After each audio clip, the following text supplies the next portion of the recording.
মানুষ। করাচিতে বিক্ষোভকারীরা করাচির মার্কিন দূতাবাসে ঢোকার চেষ্টা করলে বাধা দেয় নিরাপত্তা কর্মীরা।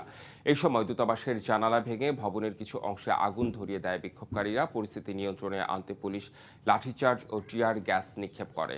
এই সময় পুলিশের সঙ্গে সংঘর্ষে জড়ালে হতাহতের ঘটনা ঘটে। এছাড়া ইসলামাবাদেও যুক্তরাষ্ট্র বিরোধী বিক্ষোভ হয়েছে। কয়েক হাজার মানুষ খামেনির ছবি হাতে রাস্তায় নামেন। মার্কিন কনসুলেটের কাছে জড়ো হওয়া বিক্ষোভকারীদের সরাতে টিয়ার গ্যাস ও রাবার বুলেট ছোড়ে নিরাপত্তা বাহিনী।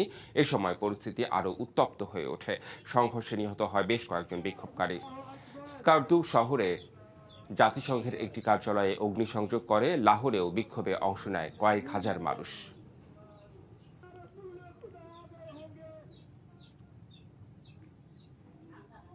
বিশ্বের নানা প্রান্ত থেকে রেমিটেন্স লেনদেনে নগদ নিয়ে এলো হার না মানা হার অফার। সর্বনিম্ন 10,000 টাকার রেমিটেন্স নগদে পাঠালে স্বর্ণের হার জেতার সুযোগ।